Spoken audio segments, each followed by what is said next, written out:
If we want to solve an equation that is in a quadratic format but is not a quadratic, those are called quadratic-like equations. For instance, in a quadratic, the variable in the middle term squared is the variable of the first term, and the last term is a constant. So if you'll notice, this is not a quadratic. It's not a degree of 2. This is a quartic, actually a degree of 4. But if you take this middle term and you look at the variable x squared, if you square that, you get x to the fourth, and this is a constant. So that's what we mean by a quadratic-like equation. The easiest way to see that that really does look like a quadratic is to use some substitution. Let's take whatever is behind that middle term's coefficient, so in this case the x squared, let's take that and let's substitute it out for y. So again, we're looking at that middle term, ignoring the coefficient. We're going to take the rest of that and replace it with y. So if x squared is y, then x to the fourth would be y squared. And so we would have 3y squared minus 2y minus 1. And now we can see how that's a quadratic. So to solve your quadratic, you could factor it. You could do completing the square, quadratic formula. This one factored easily, so then we'll set each of those factors equal to 0. And then to get y by itself, we'll subtract 1 and divide by 3. And then here to get y by itself, we'll add 1. So now we can back substitute. We know that y is equal to x squared. So let's go back and let's put x squared in the place of y. Our original equation asked us to solve for x. We were the ones who substituted in the y, so we have to take it back out and put the x squared back in. All right, so to get x by itself, we're going to insert a square root on both sides. When you insert a square root, don't forget to put in your plus or minus. And so the square root of a negative 1 is I. And then the square root of 1/3, well, the square root of 1 is 1, but that would leave the square root of 3 in the denominator. We're not allowed to leave a radical in the denominator, and so we need to rationalize that.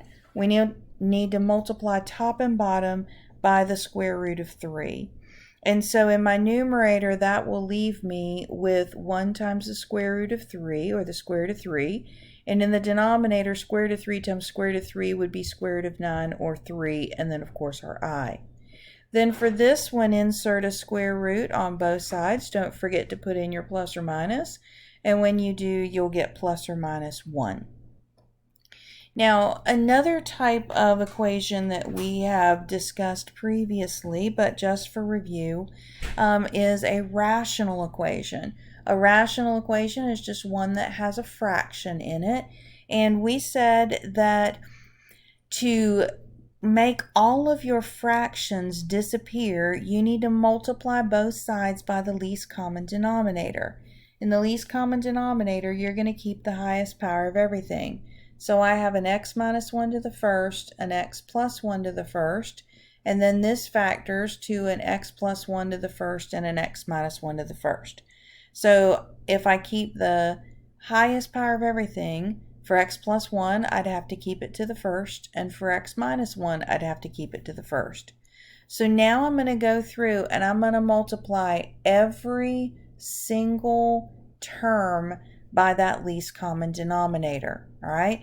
If it makes it easier for you to see, to write it out long way, then do that. All right. So let's look at this first term over here and let's see what will cancel. So the x minus 1's will cancel, and that'll leave us with x plus 1 times negative 4x. Look at this second term right here, and you can see the x minus 1's will cancel, and that will leave us with x minus 1 times 4. And then over here you can see the x plus 1, x minus 1 will cancel, and that'll leave us with negative 8. So again, multiplying by the least common denominator will make all of your fractions magically go away. All right, so then let's finish cleaning this up. So negative 4x times x is negative 4x squared. Negative 4x times 1 is negative 4x. 4 times x is 4x, and 4 times negative 1 is negative 4. So if we combine like terms, you can see that the negative 4x and the positive 4x drop out. That leaves us with a negative 4x squared. Then let's add 4 to both sides. And so we'll have negative 4x squared is equal to negative 4. To get x squared by itself, let's divide both sides by negative 4, and we'll get x squared is equal to 1. And then if we take the square root of both sides, we'll get positive 1 and negative 1. Now, we always need to go back and check our answer and make sure that we don't get an extraneous root. An extraneous root is just an extra solution. It is not a true solution. It doesn't make our equation true.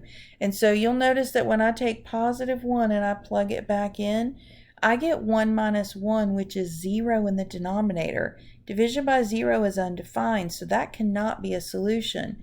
Similarly with negative 1, when I take it and I plug it back in, I get 0 in the denominator. So neither of those are a solution. They are both extraneous roots. And since they were the only solutions that we got, that means that this problem has no solution.